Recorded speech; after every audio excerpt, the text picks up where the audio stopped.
आदमी को, तो कहते हैं मर्डर तुमको देखने से लगता है बहुत पैसा खर्च हो गया, ऐसा मुंह लटका के बैठे हो जैसे लगता है बेटा मर गया हो। यही बोले गुरु महाराज, तुमको मुंह लटका के इस तरह से बैठे हो लगता है बेटा मर गया है। तो अगल बगल वाले लोग कहते हैं हुजूर सचमुच में रात में इनका बेटा मर गया। तो गुरु महाराज तो जान ही रहे थे, बोले कहाँ है तुम्हारा बेटा देखूं। तो चले गए उनके घर पर, राम नाम अमर राम भजो भाई सोई, सोई सत धुन सब घट घट होई। चले गए यहाँ से, और ये फूल ले जाकर के गिरा दिए वो जो लाश था बच्चे का, और कहते हैं बच्चे की माँ कहाँ है। जैसे आई तो फूट फूट करके रोने लगी गुरु महाराज का चरण पकड़ के।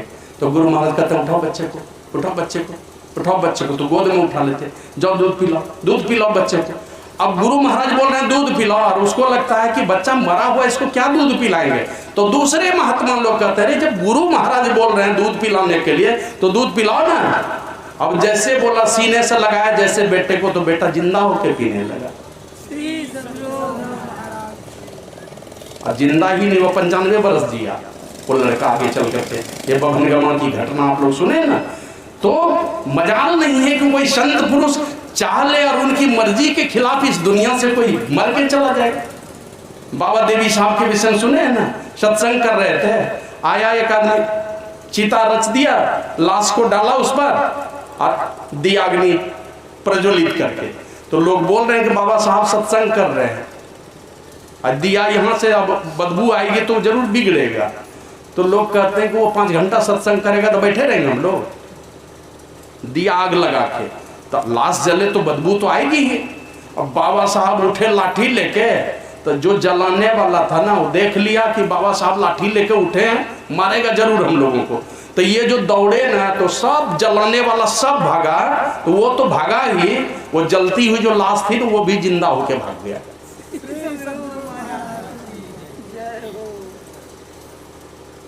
तो वही भरत के राज्य में 14 वर्षों में एक आदमी मरा है, वो केवल राजा दशरथ, एक भी नहीं मरा।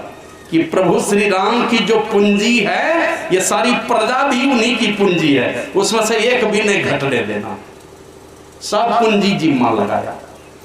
तब बोला जनगणना करो जरा, जन्म कितने लोगों ने लिया।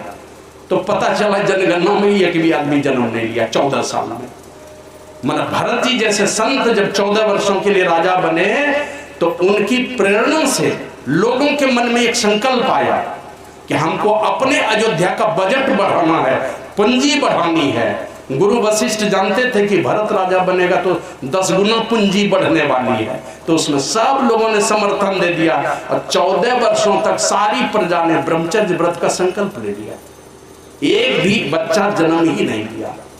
और तब राम जी लौट करके आए थे, तब अयोध्या का कार्यभार उनके हवाले किया था। हालांकि 14 वर्ष तो वो नंदीग्राम में रह गए थे। तो वही गए थे भरत जी बुलाने के लिए राम जी को, और वो भगवान श्री राम लौटे नहीं, कह के भेज दिया, कठोर बन गए, है ना। लेकिन दिल किसका दरबीत नहीं होता जब अपने लोग जाते हैं। माता पिता की याद किनको नहीं आती है। तो भाई को समझा के भेज दिया, लेकिन राम जी की बेचैनी तो घटी नहीं, और इसीलिए बार बार तीर्थों में धामों में घूमते रहते थे कि हमारी बेचैनी घटी रहे और उनकी ऊर्जा हमें मिलते रहे, साधु संतों की ऊर्जा मिले। तो यही घूमने के क्रम में एक ऐसे जंगल में चले गए जहां एक भी जीव जंतु नहीं था, वहां मिल गए अगस्त ऋषि। आप लोग जानते हैं ना अगस्त ऋषि का नाम। भगवान श्री राम ने 3 गुरु किए, घर शिक्षा गुरु हुए, गुरु विश्वामित्र जहां जाके पढ़ाई की थी उन्होंने, और उनके कुल गुरु थे गुरु वशिष्ठ, जिनको राजनीतिक सलाहकार कहते हैं। 39 पीढ़ी के प्रत्येक राजा का गुरु हुए हैं, वो कुल गुरु हुए हैं, सबको पथ प्रदर्शन किया है उन्होंने। 39वें नंबर में भगवान श्री राम आए, और वो गुरु वशिष्ठ हुए उनके कुल गुरु, और जिनसे आध्यात्मिक विद्या सीखी है वो थे अगस्त ऋषि। आध्यात्मिक गुरु के दर्शन हुए जंगल में, और जिस जंगल में कोई नहीं रहता था, एक भी जीव जंतु में, वहां मुलाकात होती। तो बताया उनको तुम कौन। तो कहा गुरुदेव मैं अयोध्या का अधिपति राजा दशरथ का युवराज श्री राम, और ये मेरी अर्धांगिनी सीता, और ये लक्ष्मण मेरा छोटा भाई। क्या उद्देश्य है, तो बोला कि गुरुवर पिताजी मेरे चले गए इस दुनिया से, अंतिम दर्शन नहीं हुआ, मुखाग्नि हमने नहीं दी, जबकि बड़े बेटे का कर्तव्य होता है, वो नहीं कर सका मैं। और भरत को मैंने लौटा दिया, लेकिन अंदर से बेचैनी है, मन में शांति नहीं है। और संसार के लोगों की दशा को उन्होंने दिखाया है। सचमुच में माता पिता जब दुनिया से जाते हैं तो मन की क्या दशा होती है सबको पता है। तो बोला इसलिए कृपा कीजिए मेरे मन की थोड़ी व्यथा घट जाए, कष्ट हमारा कम हो जाए। तो अगस्त्य ऋषि कहते हे राम, जिस पिता के द्वारा तुम्हें 14 वर्ष का वनवास मिला, उस पिता के लिए तुम इतने बेचैन हो। सचमुच में तुम धर्म के महासागर हो, है ना, धर्म के महासागर हो तुम। जिस पिता ने तुमको वनवास दिया, उस पिता के लिए इतनी बेचैनी है तुम्हारे दिल में, उनके दर्शन की ऐसी लालसा है। तो मैं तुमको एक जगह बतलाता, तू वहां चला जा, वहां जाओगे तो वहां जाकर के तुम्हारी मन की बेचैनी दूर हो जाएगी। भेज दिया उनको पुष्कर तीर्थ में, जो भी राजस्थान में। बोले जाओगे भारत के मध्य भाग में, तो भारत का क्षेत्र तो बहुत बड़ा था पहले, अब न छोटा हो गया, बहुत सारे देश हो गए। बोले तू भारत के मध्य भाग में जाना, वहां 100 योजन लंबा व्यास वाला एक बहुत बड़ा जंगल मिलेगा, 400 कोस लंबा व्यास वाला। और वहां जाओगे तो बीच में तुमको 4 योजन लंबा व्यास वाला एक सरोवर मिलेगा। उस सरोवर के पास जाना, और वहां जाकर के तुम जब मन ही मन पुकार लगाओगे तो एक बहुत लंबी आयु वाले महात्मा का दर्शन होगा तुमको।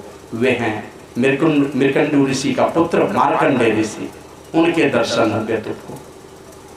और वहां जब जाते हैं, मन ही मन जैसे पुकार लगाते हैं, तो मार्कंडेय ऋषि तुरंत प्रकट हो गए।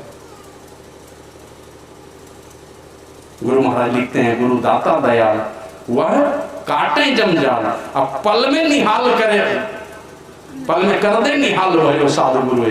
पल में निहाल करेंगे कब? जब पल में आपकी आवाज जाएगी उनके पास, तब तो मन हर जगह वो व्यापक है और वो आपकी आवाज को सुनते हैं।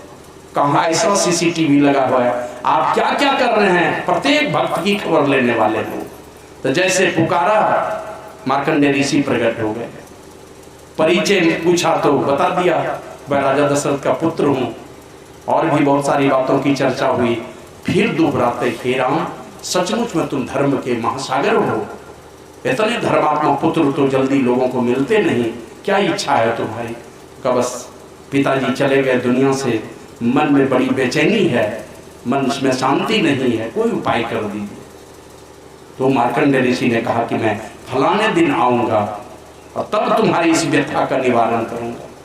वो मार्कंडेय ऋषि समय पाकर के आए, लक्ष्मण जी को भेज करके बहुत सारे कंद मूल फल जंगल से मंगवा के रखे थे। जैसे ही भोजन परोसा, बीच में मार्कंडेय ऋषि को बिठाया। जैसे ही पहला टुकड़ा उठा करके मुंह में डाला, तो देवी सीता उधर पीछे झाड़ी में जाकर छिप गई।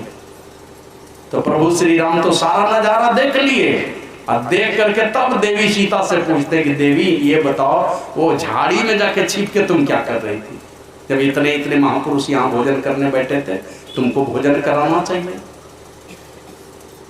तो उन्होंने कहा, स्वामी वो बीच वाले जो महाराज बैठे थे, उनका नाम तो मैं नहीं जानती हूँ, कम वो मार्कंडेय ऋषि थे। बोलो बीच वाले जो महाराज बैठे हुए थे ना, जैसे ही पहला टुकड़ा उन्होंने मुंह में उठा करके दिया, तो हमने देखा कि उनके हृदय में मेरे ससुर राजा दशरथ बैठे हुए थे, और उनके बगल में मेरे ददिया ससुर जो है ना, वो थे अजय, वो भी बैठे थे। और ददिया ससुर के जो पिताजी होते हैं, उसको क्या कहते हैं, क्या कहते हैं उसको? परददिया ससुर। तो कहे वहां राजा नाभाग भी बैठे हुए थे। राजा दशरथ, राजा अज और राजा नाभाग तीनों बैठे थे स्वर्ण आभूषण पहन करके उस मार्कंडेय ऋषि के हृदय में। और जो टुकड़ा वो महाराज खा रहे थे ना, उस टुकड़े से मेरे तीनों ससुर तृप्त हो रहे थे। श्री सद्गुरु महाराज, उनको अपनी आंखों से हमने देखा। मैं छिप गई उधर जाकर के, इसीलिए कि जो मेरे ससुर मुझे अपनी बेटी से ज्यादा सम्मान देते थे, वो अगर मुझे बनवासी की बेस में देख लेते, वो रोने लगते हैं को देखकर। जानते हैं ना देवी सीता को कितना मानते थे। कभी कभी आप लोग प्रसंग सुने होंगे कि जब बारात लेकर के गए थे ना, जबकि राजा दशरथ को पता है कि जो लड़की से ब्याह होने जा रहा है राम जी का या मेरे चारों बेटे का, वो मेरे खानदान की, मैं क्या कहता, मेरे जात की नहीं है। देवी सीता तो नहीं है, वो तो धरती से निकली है, राजा जनक की बेटी थोड़ी ही है वो, तो उसको पता है। लेकिन बारात लेकर के गए हैं ना, अब देखिए ये वो भी ससुर थे, उनके मन में क्या भावना चल रही है। एक लोटा पानी लेकर समधी मिलन के समय में जैसे राजा जनक खड़े हैं और राजा दशरथ इधर से गए, उसी से समधी मिलन होता है। हाथ में लोटा है, में पानी है, अब क्या करते, बस गए इधर से राजा दशरथ सीधे जाकर राजा जनक का पैर छू के प्रणाम कर दिए। अब हाथ में लोटा क्या करते, फेंक देते। जैसे प्रणाम किए तो बड़े लज्जित भाव में कहते हैं राजा जनक, महाराज ये क्या कर दिया। और उनको पता है ना कि ये राजा दशरथ कौन है, 72 चतुर्युगी राज करने वाला इस धरती पर, जिसके धन दौलत को देख करके देवराज इंद्र भी माने क्या दुखी हो जाते थे, लालच होने लगती थी कि अयोध्या का राजा मुझे क्यों नहीं बनाया, इनको क्यों बना दिया। और जब नहीं सकते थे असुरों से तो राजा दशरथ को लेके जाते थे लड़ने के लिए। चक्रवर्ती सम्राट थे, 1 लाख राजा के ऊपर शासन करने वाला चक्रवर्ती सम्राट। अब परमात्मा ने जिनको माँ बाप के रूप में चुना है ना, सारे संसार का पालनहार, अब वो आया है इस संसार में आदमी का शरीर धर करके, तो चुना है बाप के रूप में, वो बाप है सामने खड़ा राजा दशरथ। कैसा पुण्यात्मा पुरुष होगा कि सारे संसार का पालनहार वो मनुष्य का शरीर धर करके आया, तो उसको बाप के रूप में स्वीकार किया, चुना हुआ पुरुष था। और वो जाके जैसे पैर छूते हैं ना, तो लज्जित होकर कहते हैं महाराज ये क्या कर दिया। तो राजा दशरथ कहते हैं महाराज आप दाता हैं दाता, और मैं हूं याचक। आपकी कलेजे का टुकड़ा जो आपकी बेटी है वो जाएगी मेरे घर पर, और वहीं से मेरे वंश की वृद्धि होगी, और वंश वृद्धि होगी वहीं से मेरे खानदान की कीर्ति आगे बढ़ेगी। वंश में कोई नहीं आए तो खानदान की कीर्ति को कौन बढ़ाएगा घर गृहस्थी के जीवन में। का आपकी बेटी जाएगी, जो आपके कलेजे का टुकड़ा है वो आप दान में दे रहे हैं, मैं तो याचक बन करके आया हूं। आपकी बेटी मेरे घर नहीं जाए तो मेरी कीर्ति को आगे बढ़ाने वाला कौन होगा। तो वही देवी सीता ने कहा मेरे ससुर इतना मानते हैं मुझे, अब मुझे आधे कपड़े में देख लेते वो बनवासी के वेश में तो बड़े दुखी हो जाता, इसलिए मैं छिप करके सारा नजारा देख रही थी। ब्रह्मानंद स्वामी की वाणी में आया, मंदिर जाए करे नित पूजा, राखे बड़े आचार्य, साध जन की कदर न जाने, मिले न सिरजनहार रे, बिन सत्संग ज्ञान नहीं उपजे, कर ले जतन हजार रे, ब्रह्मानंद खोज गुरु पूरा उतरो भव जल पार रे। कहने का मतलब ये सत्संग का आयोजन दुनिया का सबसे बड़ा नेकी का काम, संतों का दर्शन, साधु पुरुष का दर्शन, सज्जन का दर्शन, और वही चर्चा हम लोग गोस्वामी तुलसीदास जी महाराज की वाणी में रामचरितमानस के माध्यम से पाठ के द्वारा हम लोगों ने सुना है। सबसे पहले तुलसीदास जी महाराज कहते हैं बंदो प्रथम मैसूर चलना, सबसे पहले मैं वंदना करता हूं किनकी, मही मने धरती, सूर मने देवता, कई धरती वाले देवता की वंदना करता हूं पहले। और सब लोग जानते हैं देवता कहां रहते हैं, देवलोक में। देवलोक कौन सा है, माने ऊंचे लोकों में। ऊंचे लोक में तो चाहे आप शिव लोक कहिए, विष्णु लोक कहिए, ब्रह्म लोक कहिए, इंद्र लोक कहिए, अलग अलग लोक हैं उनके लिए। सब लोक में देवता ही देवता है, तो उनकी वंदना नहीं कर, पहले कहते हैं कि हम सब एक खासियत बतलाते हैं तुलसीदास जी महाराज कि मैं सबसे पहले ही धरती वाले देवता की वंदना करता हूं। साधारण लोगों को तो पहले विश्वास ही नहीं होगा, धरती वाले देवता का ऐसा रंग रूप होता है ना, क्योंकि अपने ही जैसा जो देखता है तो उसको पता ही नहीं चलता कि देवता भी हो सकता है, क्या हमरे जैसा हाथ पैर है। और मजाक के तौर पर मैं लगभग सब बोलता ही हूं कि पोता जो है ना, दादाजी की उंगली जब पकड़ के चलता है तब दोनों का गप सुनिए, नाना नाती का गप या नानी नतनी का गप, तो सुनिए क्या क्या गप करता है, पता चलेगा। नानी नतनी का गप सुनिएगा लगेगा दोनों सहेली रहे। बाद में पता चलता है कि मेरी सहेली थोड़ी ही है, जब वो बड़ी हो जाती है तब पता चलता है कि मेरी जो माँ है ना उसकी भी माँ है। पोता दादा के विषय में बाद में पता चलता है कि ये तो मेरे दोस्त नहीं है जिससे हम टॉफी और कुरकुरे की बात कर रहे थे, ये तो मेरे बाप का भी बाप है।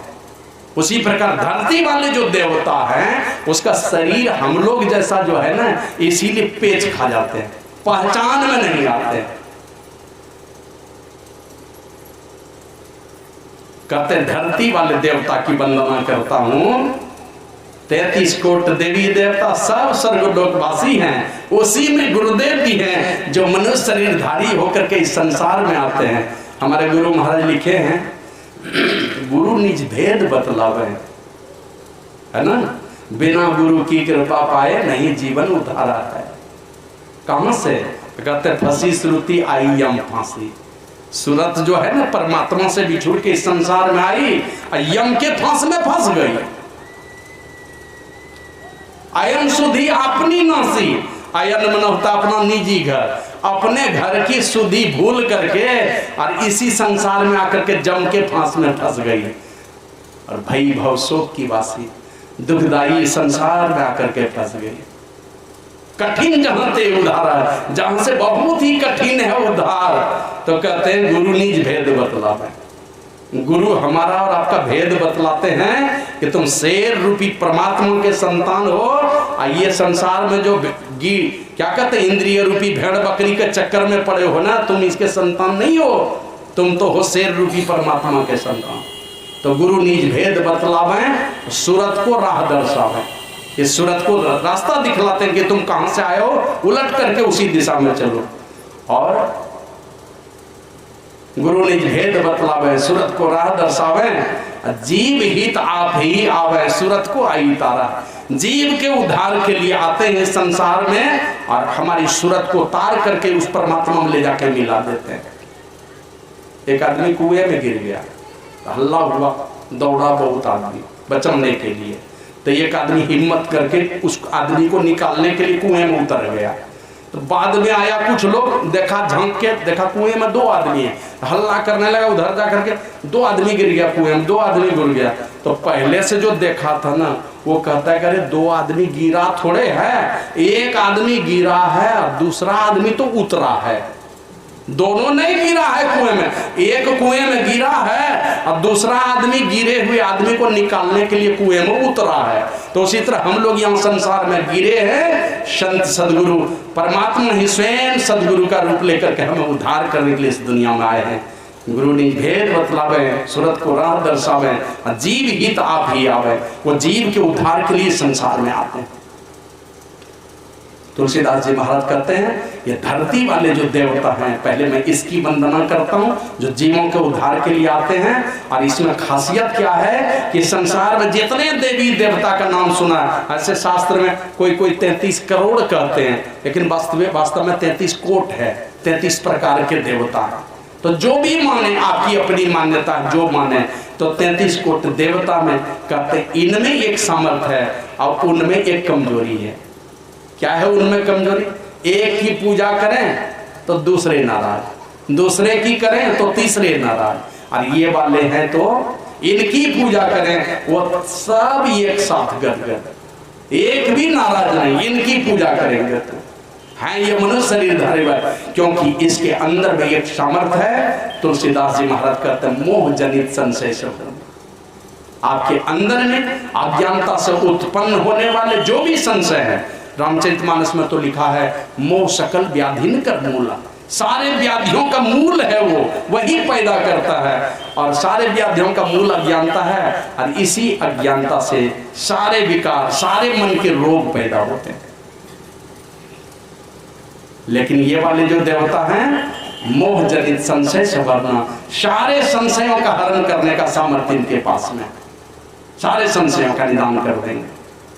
आप लोग सुने होंगे डॉक्टर रामधारी सिंह दिनकर का नाम, और प्रसंग भी जानते होंगे कि एक लेक्चरर पैदल जा रहे थे कुप्पा घाट, मिल गए रास्ते मरवाड़ी कॉलेज के तरफ, तो उनसे पूछा डॉक्टर रामधारी सिंह दिनकर ने, किधर जा रहे हैं पैदल? बोले सर यही कुप्पा घाट में एक महात्मा रहते मेहीदास, बड़े सिद्ध महापुरुष हैं, उन्हीं का दर्शन करने के लिए। चलिए ना अभी। तो उनको लगा रहा है इस धरती पर कौन अभी महात्मा है कहीं पर, वो तो पहले जमाने की बात थी। बोले सर चला जाए। तो ये बैठा लिए उनको भी। और कलेक्टर कोठी के पास गए ना, डीसी कोठी जिसको कहते हैं, वही बरारी रोड में, वहां पर जैसे गए तो गाड़ी रोक करके पॉकेट से कागज निकाल के 7 प्रश्न लिख लिए और लिख करके गए कुप्पा घाट की यही सब प्रश्न करना है। और जैसे वहां गए गपशप का सिलसिला जब शुरू हुआ ना, अब ये लेक्चरर बैठे हैं बगल में, रामधारी सिंह दिनकर बैठे हैं, 5 मिनट भी गप नहीं हुआ, एक प्रश्न का जवाब मिल गया। तो धीरे से जांग पर छू करके इशारा किए और आधे घंटे तक गप सब चलते चलते 7 प्रश्न का जवाब मिल गया। तो रामधारी सिंह दिनकर कहते हैं कि महाराज कागभूषणी जी से 7 प्रश्न किए थे गरुड़ जी ने, और वो रामचरितमानस में लिखा हुआ है। अब प्रश्न किया था तब जवाब मिला था, और हम भी 7 प्रश्न लिख के आए, हमारा प्रश्न पॉकेट में ही रह गया, सब जवाब हमको मिल गया। वही मोह जनित संशय संहरना, आपके अंदर में अज्ञानता से उत्पन्न सारे संशयों का नाश करने वाले। एक बार यही मनिहारी की घटना है। 1 महीना का शिविर चला, ध्यान शिविर, और गुरु महाराज की अगुवाई में हुआ था, उनके सानिध्य में। तो गुरु महाराज कहते हैं पूज्य संसेवी बाबा को कि हुजूर ये क्या कहते हैं, गुरु महाराज ही कहते हैं कि महावीर जी हमको 3 बजे जगा दीजिएगा, ध्यान करेंगे। तो जाकर बाजार से अलार्म वाली घड़ी ले आए, टेबल घड़ी, और ला करके 2:45 पर कांटा लगा करके और सो गए। जैसे 2:45 की घंटी बजती है तो आंख मलते हुए सीधे गुरु महाराज के कमरे की ओर गए। अब ऐसे सिकड़ी छूना ही चाहते हैं कि अंदर से आवाज आती है, कौन? महावीर जी, जाइए बैठ के ध्यान कीजिए। चले गए, लगा कि शायद गुरु महाराज पहले जग गए। तो दूसरे दिन फिर उसी तरह 2:45 पर कांटा लगा के फिर गए जगाने के लिए। तो दूसरे दिन भी आवाज आती है, कौन? तो कहते हैं हुजूर हम महावीर। अच्छा ठीक है, जाके ध्यान कीजिए। और रोज दिन जाते रहे 1 महीना तक, कभी भी गुरु महाराज को जगा नहीं सके। तो मन ही मन वो कहते हैं, अरे मूर्ख मन, जो सारे दुनिया को जगाने के लिए आया है। गुरु महाराज लिखे, जागृत जिंदा सदगुरु जग में सब जिनको कर जोड़ा। सारी जहां के लोग जिनका कर जोड़ते हैं, जिनके सामने नमन करते हैं, तू जाता उसको जगाने के लिए जो सारे संसार को जगाने के लिए आया है। वो तो तुम्ही को जगने की आदत डालने के लिए वो अपने जगाने का बहाना बनाया। तो सारे संशयों का आपके मन में जो भी शंका, जो भी परेशानी उठेगी, जो भी बातें उठेगी, सारे संशयों का निदान उनके द्वारा हो जाएगा। पूज्य छोटे लाल बाबा एक दिन अपने कमरे में जब BA पास किए तो मन ही मन सोचते हैं हमको तो किसी जिला का DM बनना है, मन ही मन सोच रहे हैं। अब गुरु महाराज इधर से सीधे पहुंच गए उन्हीं के कमरे में, जाके कहते हैं छोटे लाल अब तुम DM बनोगे तो हमारा कुप्पा घाट कौन चलाएगा, कौन देखेगा कुप्पा घाट। अज्ञानता से उत्पन्न सारे संशयों का, मोह की रात्रि से सब जीवों को उठाने का काम, सारे संसार को जगाने का काम लेकर के इस संसार गुरु आते हैं इस संसार में। इसलिए करते हैं इस धरती पर के सारे ये धरती वाले देवता की सर्वप्रथम मैं वंदना करता हूँ। और यही कारण है धरती वाले देवता की वंदना, राम आए, कृष्ण आए, और एक कथा सुनेंगे। समर्थ रामदास जी जा रहे हैं, साथ में भक्तों की टोली है, चले गए कुएं के पास। सबको कहते हैं देखते हो क्या है? बोला हाँ देख तो रहा हूँ। क्या है? बोला ये पेड़ का सब पत्ता गिर जाता है कुएं में, और पेड़ में एक ही डाल है, और डाली गई है कुएं की ओर ही, सब पत्ता झड़ करके कुएं में गिरता है और पानी गंदा कर देता है। तो समर्थ रामदास जी पूछते हैं क्या होना चाहिए? बोला इसको कटवा दिया जाता तो बढ़िया रहता। दे दिया कोई प्रस्ताव, और सब मुंह ताक रहा है, काटेगा कौन? तो समर्थ रामदास जी इधर उधर मुंह घुमा करके देख लिए। तब कहते हैं एक शिष्य था, उसका नाम था अंबादास। अंबादास को कहा कि अम्बा होगा तुमसे? बोला गुरुदेव बस आपके आदेश की प्रतीक्षा कर रहा हूं। क्या तुमको पता है क्या होगा? कहा वो तो पता है, डाल काटने पर सीधे कुएं में जाएगा आदमी, क्योंकि एक ही डाल है और उसी डाल पर चढ़ के काटना पड़ेगा, तो डाल काटने पर तो कुएं में ही जाना है।